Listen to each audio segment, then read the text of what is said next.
Whispers in the Woods, as told by Amla. You know, I used to love quiet places' stillness. The kind of silence where you can hear your own breath and actually think. That's how I met him, Jason, 6 months ago. It was in a park. I was sitting on a bench with a book. He was sketching. He looked over and asked me what I was reading, and just like that, we started talking.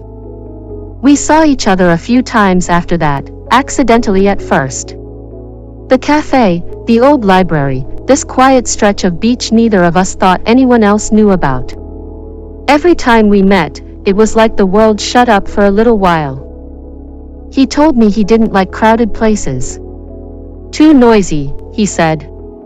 People talk too much, and never say anything worth hearing. I thought that was deep. I thought he was different. And when he asked me to be his girlfriend, I said yes without even thinking. We started spending more time together. He never really talked about his family or past, and I never pushed. He always seemed present. Focused entirely on me, like I was the only thing in the world that mattered. A couple months later, he suggested we go away for a week, just the two of us. He found a house in another country, near a forest. Remote, no neighbors, no traffic, no noise. He said it was a reset button for the soul. God, I was so excited. But the moment we walked in, something felt wrong. The air was heavy cold, even though the sun was still up. Jason loved it.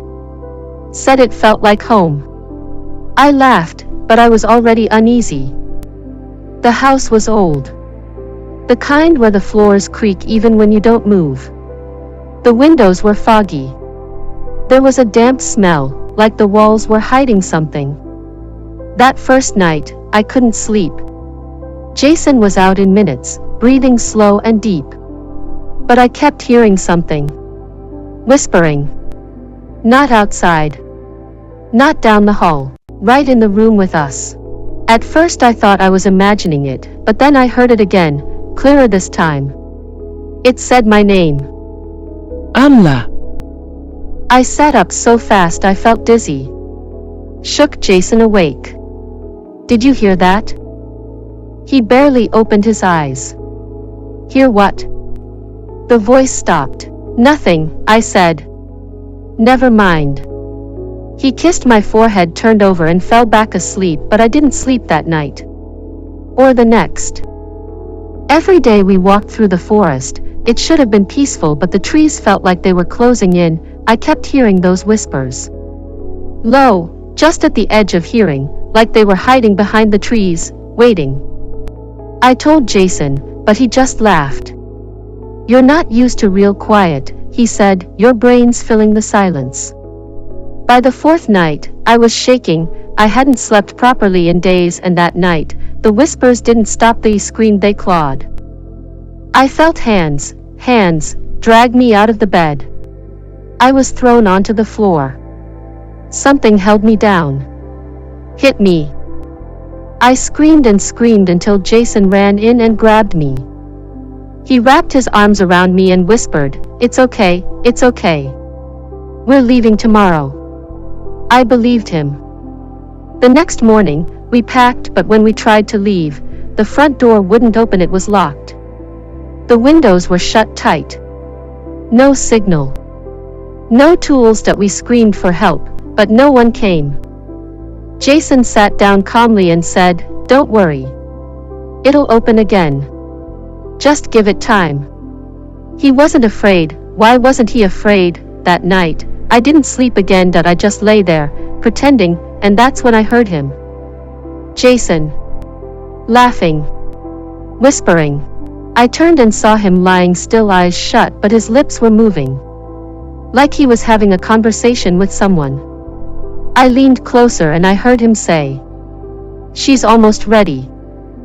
I backed away. I shook him hard. Who were you talking to? I asked. He opened his eyes slowly and smiled. Maybe I was dreaming. The next morning, the door opened, just like that. Jason smiled and said, see? Everything's fine. But nothing was fine.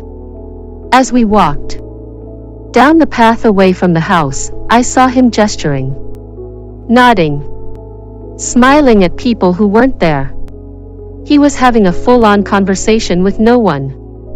I stopped walking. He turned back, noticed me watching. "What's wrong, Amla?" he asked. "Who were you talking to?"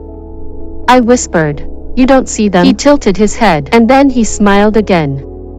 "Don't you trust me?" That's when I ran. I don't know how far I went. The forest blurred past me. Everything looked the same. I didn't care, I just needed to get away. But the voices followed me. The deeper I went, the louder they became. "Amla! Amla!" Then laughter. Jason's voice mixed in with the others. "I always run. It never changes that I tripped and fell into a ravine. Hurt my ankle. Couldn't stand. So I crawled that I found a tiny hunting shack. Boarded up. Abandoned. I dragged myself inside and stayed completely still that I don't know how long passed before I heard footsteps. Slow. Deliberate, then Jason's voice, "Come out, Amla. It's okay now. They like you." I didn't move that I didn't breathe. Eventually, he left that I in the morning, everything looked normal that I crawled out and made it to the road. A woman picked me up, took me to the nearest police station. They found the house. It was empty. No sign of Jason. No sign of me ever booking it. No digital footprint. Nothing. Weeks went by. I tried to tell myself it was over. Until I saw him. At the same park where we first met. He was sitting on a bench. With another girl. Smiling. Sketching. I didn't go to her. I didn't say a word. Because I knew if I got too close he might recognize me. He might finish what he started, so I ran again. And now I'm telling you this. Not for attention.